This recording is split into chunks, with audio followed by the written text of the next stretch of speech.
Hello, everybody. I'm Grant Flood from Fletcher Sports Zone, and welcome back to another YouTube video. And since the NFL Draft is on Thursday, I figured, what the heck, let's relook at the 2000 NFL Draft from the number one pick being Courtney Brown to the 199th pick being Tom Brady. Some Hall of Famers along the way, like Brian Urlacher. There was a kicker drafted in the first round. We had a future MVP taken in the first round. And we had one of the greatest punters taken in this draft as well. This was an absolutely loaded class. So let's waste no time. I'll probably just go over pretty much round by round. I'm not going to give a exact time of how long this could last. This could last, who knows, 10 minutes, 30, probably be done before 8 Eastern time. Teddy Long, thanks for stopping by. Yeah, I got the former SmackDown manager in here. All right, so let's begin.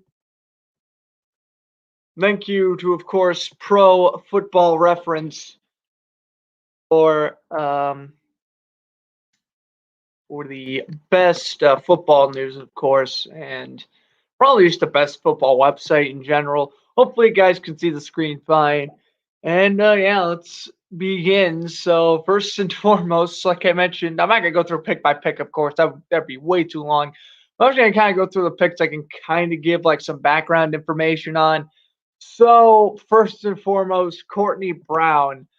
Yeah, not the most ideal pick in the world right there. Courtney Brown certainly, if he was drafted in the fourth, fifth round, he would have been a pretty solid player. But of course, being drafted first overall and only lasting into the league since 2005, that's pretty rough. So, yeah, not good there. Number two, we had kind of another bust, LeVar Arrington for Washington. He may have made a Pro Bowl, but other than that, he was pretty mediocre. Granted, this was when Washington was pretty bad. Like, they got Arrington, they tanked for Sean Taylor, they tanked for, they thought Jason Campbell and Patrick Ramsey were reliable QB options, right? So it was clear that Washington just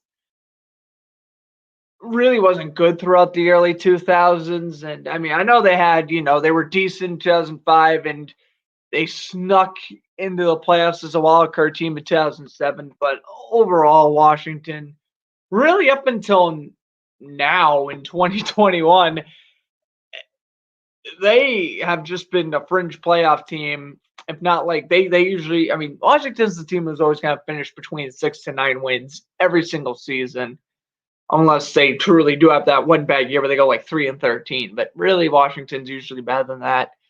But yeah, they've been rebuilding since Super Bowl, what was it, 26 when they beat the Bills? Yeah, I haven't done anything since. And again, pretty much other than Sean Taylor, none of these draft picks really panned out for Washington either. So whatever. But yeah, Taylor was 2004 draft class, by the way. Next up, oh my God, back-to-back picks. Chris Samuels. I cannot give any information on Chris Samuels other than he's an offensive lineman. I can't. I don't know who he is, but why not? But yes, I can't say I really can give much information on Peter Warmack either. Again, I knew he was a receiver, but I can't give you any information on him really. Jamal Lewis, probably the best like 3-year wonder a running back will ever have. Of course, ran for 2,000 yards in 2003. He's a great player. Borderline Hall of Famer. I don't think he makes the Hall of Fame personally.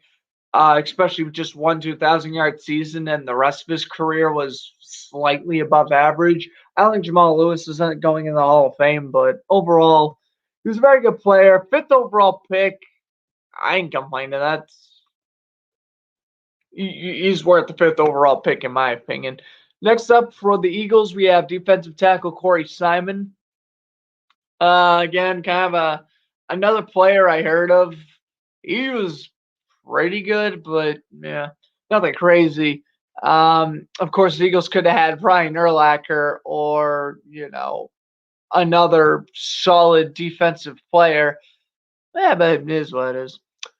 Thomas Jones for the Cardinals, can't say much about him. Plaxico Burress, drafted by the Steelers, went to the Giants to win a Super Bowl, then came back to Pittsburgh. And Plaxico Burress was drafted by the Steelers, then came back.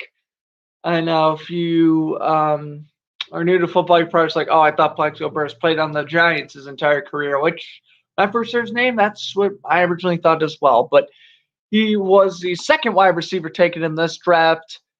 I mean, he blows Peter Warmack out of the water. Is Plaxico Burress a first round pick? Yeah. I mean, yeah.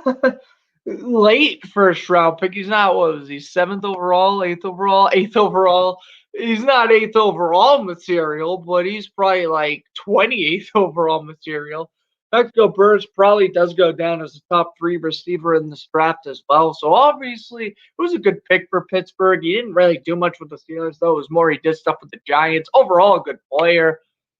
And again, definitely one of the better receivers in the class, but it wasn't great. As next up, we have number 9 overall, Brian Urlacher for the Bears. Of course, played from 2000 to 2012.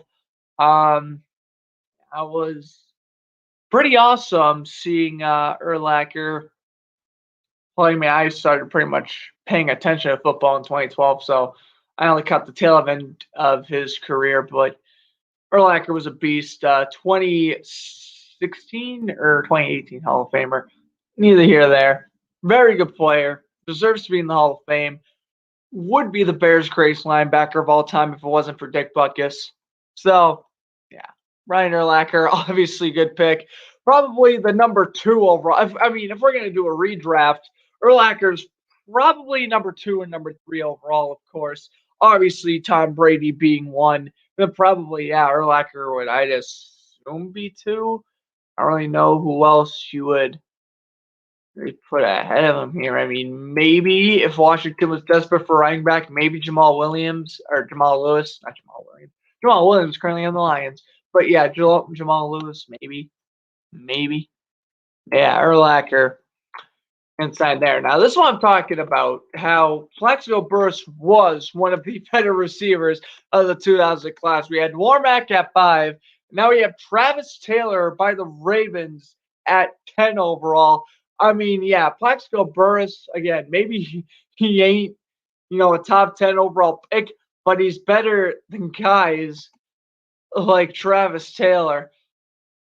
And it's pretty clear that that's the case, because I was already kind of going over some of Burress's statistics. I can't tell you much about Taylor. All I know is that he's a bust and he was out of the league in 2007. He played, it looks like, just 101 games. He was a receiver, but I guess he had some rushing yards. And then he had just over 4,000 receiving touchdowns, or 4,000 receiving yards, 22 touchdowns. Ginormous difference there. A quick look at Plaxico Burress's stats for 8,000 yards and 64 touchdowns. So, yeah, obviously, Burress, the better player of the 2 there. Next up, we move to the Giants. Ron Dane. Well, first things first, this pick doesn't make sense to begin with anyway.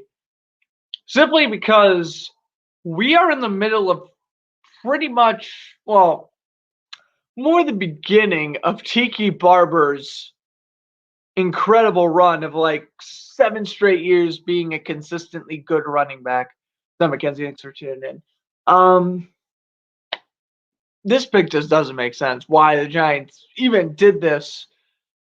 And yeah, I know Ron Dane, he played on the Giants for a little bit. Then he got traded to the Texans and proceeded to do pretty much nothing with the Texans.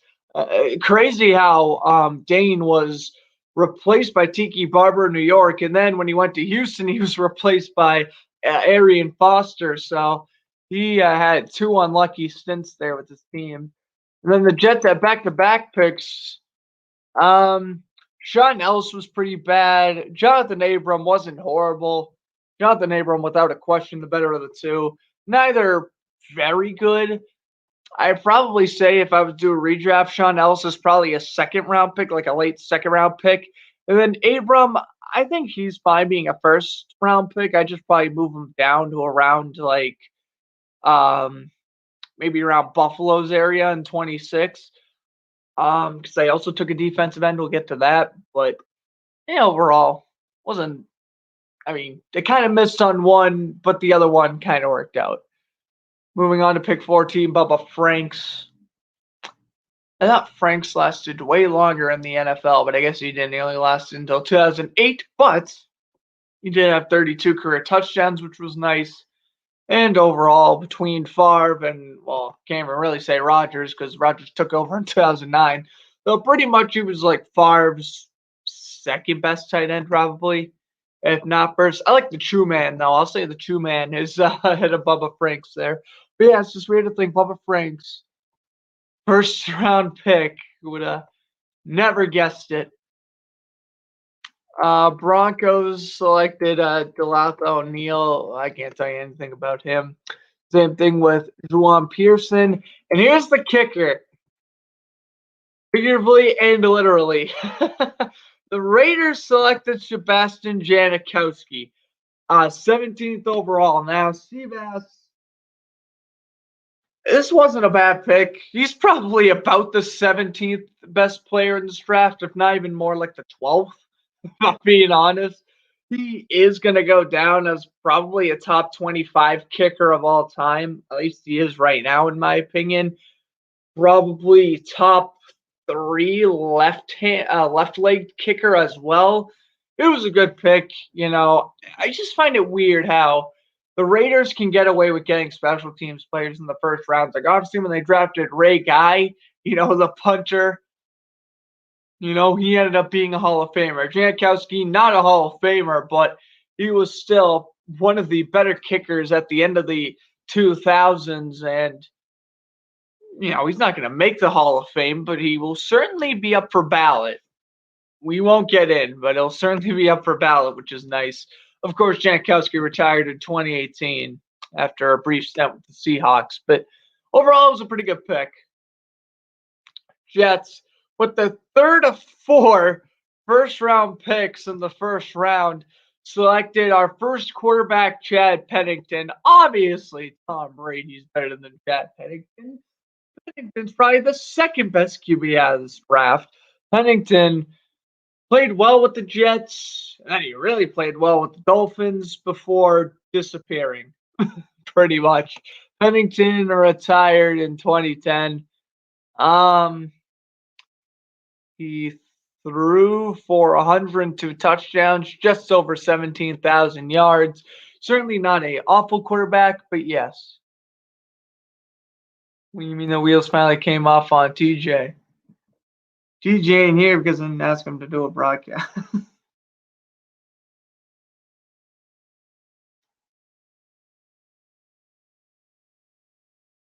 But anyway, moving on. But yeah, Pennington, decent pick. Again, first round pick, I would say so.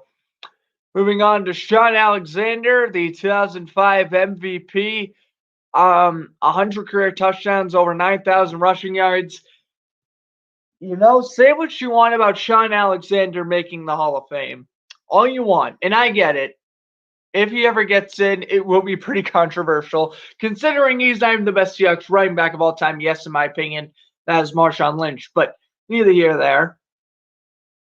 Alexander has 1 career touchdown more than Barry Sanders. Now, granted, I know Sanders did much more in kind of a shorter amount of time, obviously. But always keep in mind that Sean Alexander has more career total touchdowns than Barry Sanders. Not saying Alexander's better. Absolutely not. But, yeah.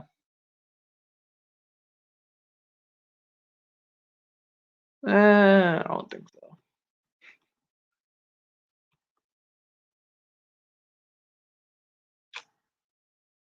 I can assure you he did not. Moving on. Whatever those comments were. I mean, Alexander has more career touchdowns than Barry Sanders. That's what I'm pretty much getting to. Kenzie, don't listen to him. Probably lying. In fact, I know he's lying because I was talking to CJ like an hour ago. Soccer McDougal, don't know. Sylvester Morris, don't know. No, okay, yeah. Now we're just gonna start kind of scrolling through quicker. My Jaguars selected Ray Soward, 29th overall. And shocker, he stunk badly. All right, moving out of the first round. I know. I wish the Jaguars traded up to get Plexico Burris. You're fine. That's the whole TJ Colt thing. That's some of you may know the story, but yeah, people are out to get TJ on Instagram. Ain't good. So ridiculous. We're moving on to the second round. You have a great name, Iron Gold linebacker for the Broncos, but ultimately, he didn't do much. And also, taking a look at the second round, and it really doesn't seem like there was anyone spectacular. And yeah, no, there really wasn't. Like Fred Robinson, I've heard of. Brad Meester, I've heard of. But again, nothing really that crazy. Going over to the third round, we have the 49ers selected quarterback Giovanni Carmazzi. And he never even took a snap in the NFL, so that's cool. Here's about Chris Redmond. Yeah, he was the Ravens starting quarterback in 2002. Terrible. And then got traded to the Falcons to pretty much be Matt Ryan's backup. Just over 3,000 yards, 21 touchdowns, 14 interceptions. Pretty much Marcus Mariota's better career stats in a season than Redmond has his entire career, which is kind of sad. A back-to-back wide receiver busts for the Browns at 79 overall. We have Jawan Dawson, and then at 80, the Seahawks got Darrell Jackson. Actually, Darrell Jackson was okay. Wasn't great, but wasn't awful. He did have over 7,000 receiving yards. I take that back, actually. Darrell Jackson was pretty good, but Jawan Dawson, I don't know why I'm having trouble pronouncing his name, but he ain't it. He ain't it. And neither was Laverius Coles. He was kind of just like Jackson. He was okay. He's a third round pick. Maybe bump him up to the second round. But yeah, he wasn't anything crazy. Just consistently solid, number 2 receivers. Our first fullback taken, 96 overall, Terrell Smith. Can't say much about him other than he didn't even have a touchdown. Rushing touchdown. He had 3 career receiving touchdowns. Arizona State. Trying to move on here. We had Danny Farmer, great name, wide receiver. Another wide receiver drafted by Pittsburgh. Moving on to saying notable names right here. We're entering into the 5th round, and it seemed like really, other than the first 2, the talent in this draft really kind of fell off very quickly. I'm just currently looking at the 5th round, and we had Shane Lechler, who Pro Football Reference thinks is the best punter of all time.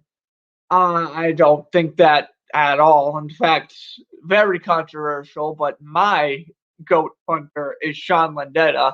Put him in the Hall of Fame, please and thank you. Neither here or there. Shane Lechler, he's probably going to make the Hall of Fame too.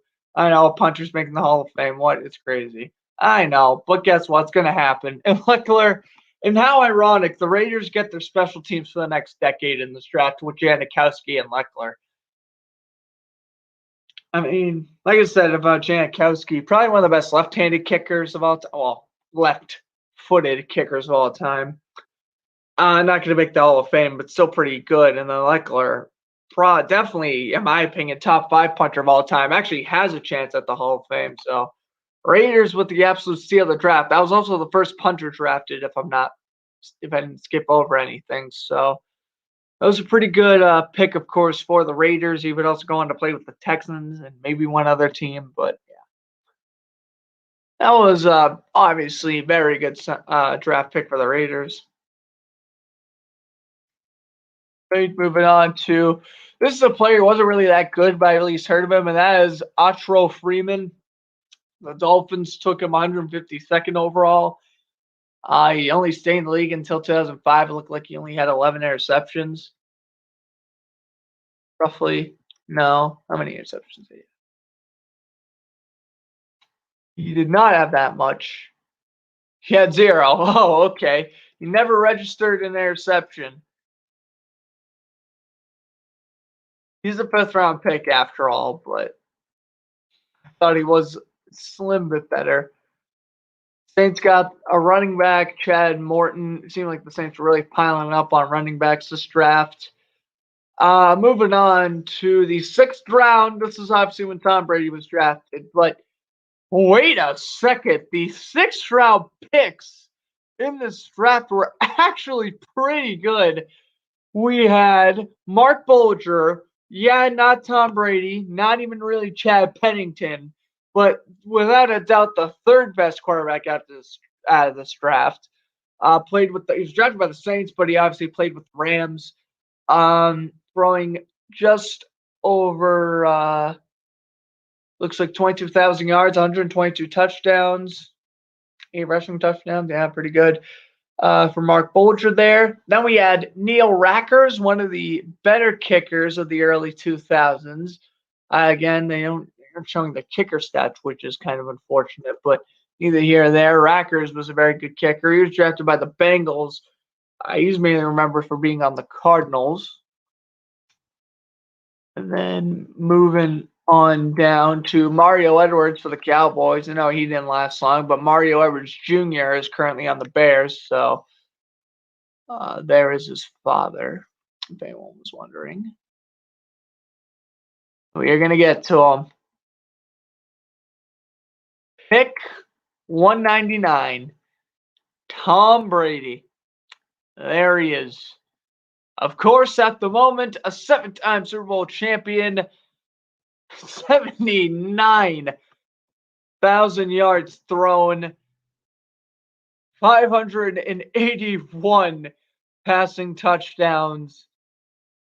The guy is just absolutely nuts. 30, excuse me.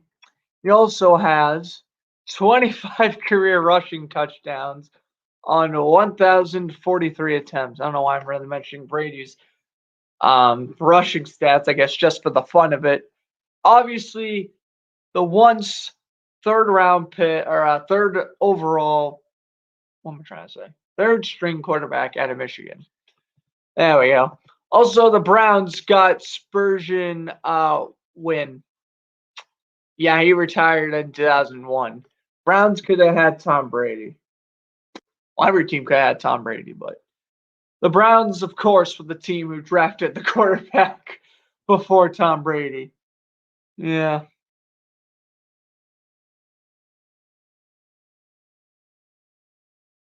What do you mean you're confused about we were trying to talk about the TJ situation. That is false information, so do not pay attention to that. But moving on to that was another decent pick in this draft or in this round. Patriots also got David Nugent, which was he was pretty bad. Todd Husk, another quarterback taken for Washington. He only had 2 career passing yards. Yeah, Brady outdid him. Brady, only active player left from this draft. And then we'll just head into the 7th round and wrap this one up. But obviously, there it is. Brady 199. Spurgeon Wynn. Ouch. Brady could have been a Brown. Things to see. Trying to see if anything else happened. Jarius Jackson, Broncos drafted him at QB. He wasn't anything great. He retired in 2003. Tight end Brian Jennings. He was a long snapper for a long time with San Francisco. I do know that. Mike Mario, center, drafted by the Vikings. He never made it. And Mr. Irrelevant was defensive back Michael Green, drafted by the Bears, and he'd actually play until 2008. So pretty good career there. And then also defensive tackle Alfonso Boone, playing until 2010. So he had some veterans, Danny Clark as well, the linebacker. So we had some veterans round out this one. But yeah, that's pretty much going to be it. You're looking at the 2021 draft. I'd probably say my top 5 for this draft, I would have to say, obviously, Brady at 1, probably Brian Urlacher at 2, Jamal Lewis at 3, Sean Alexander 4, and just because history and knowing he would end up being one of the greatest punters of all time, call me crazy, but I'll go with Shane Lechler going at 5. So the Browns could add Brady. Washington would have had both Urlacher and Lewis. The Bengals would have had Sean Alexander, and then the Ravens would have had Shane Lechler, which means they wouldn't have to be wasting, well, I shouldn't say wasting. Sam Cook's a pretty good punter, but Sam Cook would have obviously been drafted elsewhere unless the whole Lechler to Houston thing still happens. But hopefully you guys enjoyed the video. I figured I'd just do this to pay homage for draft day. I'm probably not going to do a live stream for the draft. Since I'm a Jaguars fan, I'll probably just record my number 1 overall selection. If they don't, Jaguars don't draft Trevor Lawrence, I will not be a happy camper, but I'll probably post my reaction to that. I'm going to be wicked excited or really distraught. It's going to be fun. Moral of the story, if they pick Lawrence, it's going to be me just jumping up and down for joy. If they pick Zach Wilson or Justin Fields or Trey Lance or whatever other quarterback out there, I will just be devastated. And it'll be fun to see it on camera as well. So you'll be seeing that Thursday, and yeah, tomorrow commentating Bruins Penguins. That's good commentating like hockey game for you guys. Wednesday's obviously Power Skate show, and then Friday, I don't really know if I have a video planned for Friday yet. But if you guys enjoyed the video, I'm Grant Fluff from Fletcher Sports Zone saying enjoy the rest of your evening. Let me know your top 5 picks from this draft in the comments below. Again, I think, obviously there's no doubt that Brady and Urlacher are picks 1 and 2, but you could certainly go crazy with the rest of the draft. You could maybe switch, Sean Alexander and Jamal Williams. You could have Washington pick Urlacher and another solid player, so they didn't, mess up the second and third picks. Go crazy with what you want. And again, maybe eventually down the road I'll do a mock draft for a draft. Not saying the 2000 draft, they'll definitely have to be a more recent one because, like I said, I really didn't know a lot of these guys once got to about the 4th, 5th round picks. But, I've heard of the veterans, but if they were just in the league for 3 years, I never heard of them. So probably do a redraft. I'm thinking of like the 2015 class. I'm thinking if I was going to do a redraft, I couldn't pick undrafted players.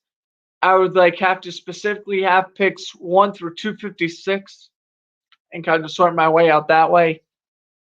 Do an entire redraft. I don't know. Maybe that's a future video, but hope you guys enjoyed it. I'm Grant Fluff of Fletcher Sports Zone saying enjoy the rest of your evening. And again, Bruins and Penguins commentary tomorrow at 7 Eastern Time. Don't want to miss it.